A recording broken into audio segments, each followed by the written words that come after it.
This is Lina Cooper here, and this is my new single, If You Ever Leave Me, and I hope you enjoy it.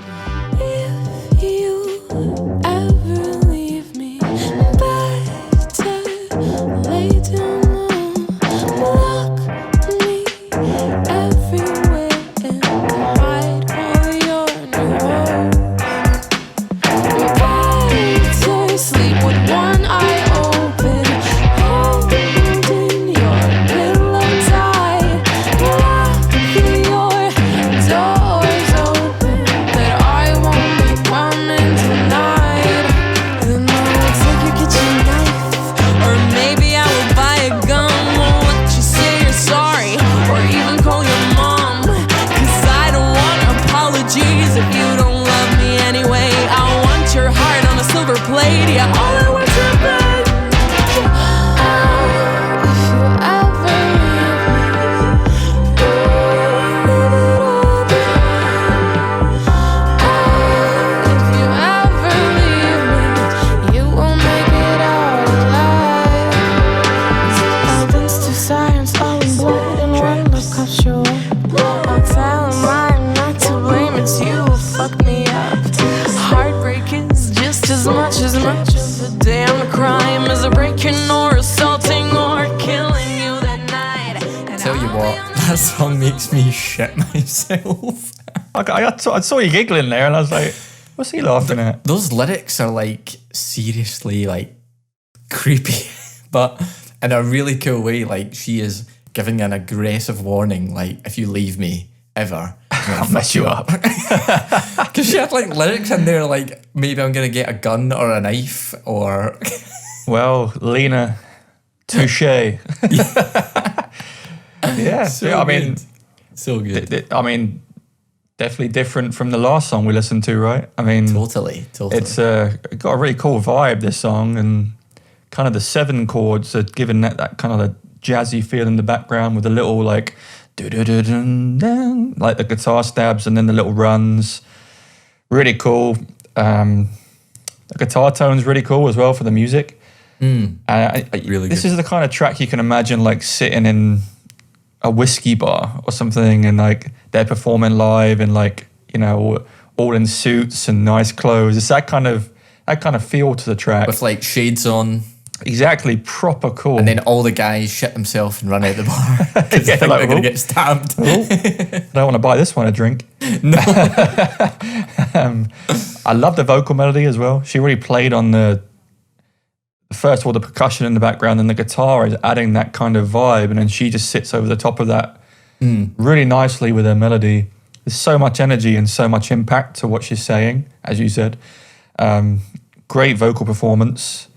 Can't really say anything about that. Just really nicely sung and delivered in the recording process. The vocals are produced nicely. I love the ad-libs that are thrown out hard left and right. Yeah, they're Like, good. it kind of also adds that kind of stab and like energy thing. Like almost like it's almost like a violin effect that like with the really like, you know, staccato kind of feel. I think maybe the first track we've had that's got brass in it, maybe. It's got Yeah. a really nice brass section in there.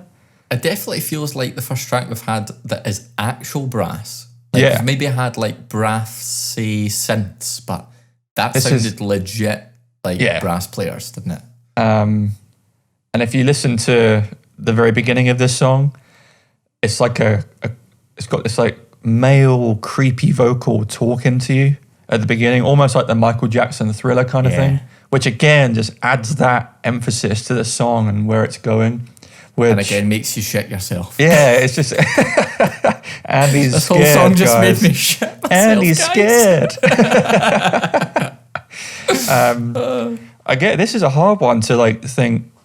It's so far out of anything that I've ever done. I can't really say anything, but for me, the mix was a little bit busy. There was a lot going on in there, and there was times when you just lost the vocals a little bit. So I'd maybe brought them forward, or like Andy pointed out in the last track, maybe not even brought it forward, just added some air to it so it kind of pushes through that high end.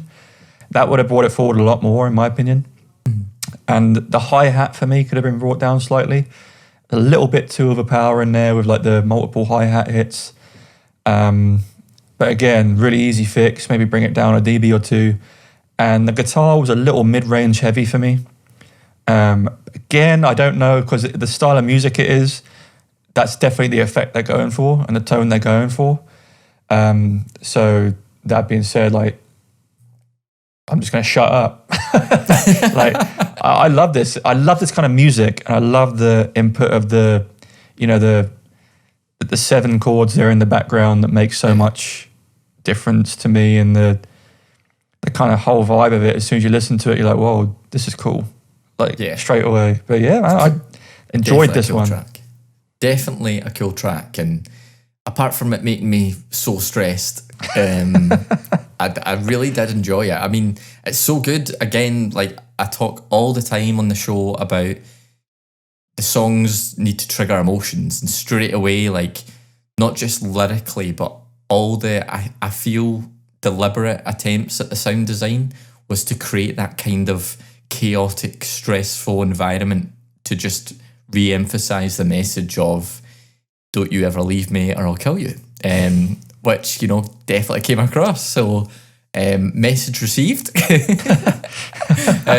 So yeah, like, sound design wise, like, Lina went to town on this track. There's so much going on. It's really difficult to speak about everything that I liked. It's probably one of the busiest mixes we've reviewed on the show, I feel. Possibly. Just sound design wise, you know. So a lot going on. So much going on. Really solid vocal. So she did so well there.